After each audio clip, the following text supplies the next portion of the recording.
So I know you guys know I was in the Navy. Um, when I joined the Navy, I didn't have any intentions for it. It wasn't. It was more of something to do because I didn't have anything else going on at the time. I didn't really know what else I wanted to do yet at the time in my life. So I answered a piece of mail that I got about joining the military. I talked to the Navy recruiter, and I signed up. Within a few months, I was on a plane, going to San Diego, where they had training at the time. Spent about 8 weeks in boot camp, um, which was a good time. I enjoyed it. Um, After boot camp, I spent a couple more months in San Diego doing training for um, for the job I had to do, which was communications. They called me a radioman, but I never had to deal with radios. It was all communications mostly, and message traffic. Um, so after my training in San Diego, my first command was Guam, which I know I've told you guys about. Um, the funny story about that is I didn't when I joined the Navy I didn't think about having to live on a ship, but obviously if you're in the Navy you're gonna end up living on a ship at some point in time, most of the time.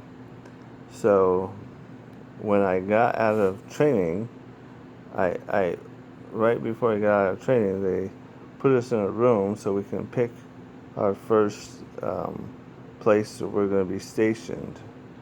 And I got to pick, I think, second or third because I did really well in the training. I was in the top of my class.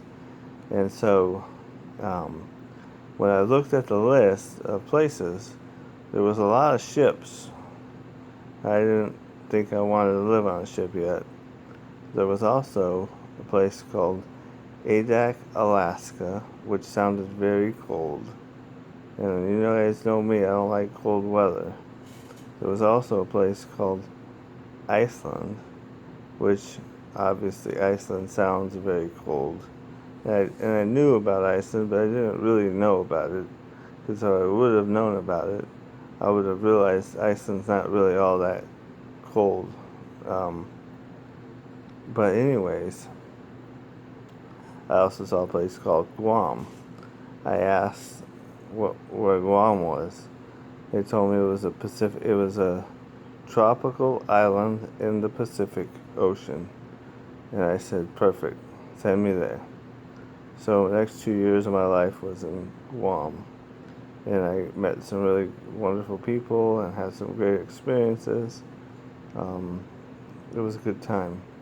I really liked the island. I really liked the people I met. After Guam, I spent a little over a year, maybe a year and a half, on the USS Coronado, which is a ship stationed in San Diego. And the ship was the admiral ship, the admiral who was in charge of that area of the ocean near San Diego and around the Pacific Ocean. He was stationed on that ship. That was his ship. It only went out when he needed to go somewhere. So I didn't have to spend a lot of time at sea. But I did spend some good times there um, in Hawaii. And which was cool is, when you're traveling from Hawaii back to the States, you gotta go through that whole big ocean. And so there's several nights, I think about a week or so, that you're in the middle of the ocean and not able to see land for days. No chance of seeing land, which is pretty amazing and scary if you think about it, because um, it makes you feel pretty small in the world when you are surrounded by so much water. But it was a good time. It was beautiful being out in the middle of the ocean. And while I was on that ship, I was able to still um, actually see some pretty cool places. I saw um, Seattle, Washington. We spent a week there. Spent a week in San Francisco, and I spent about a week in Acapulco, Mexico. All of that was just fun. Wonderful places to visit and see. Um, and so most of my military time was actually pretty easy, um, all things considered.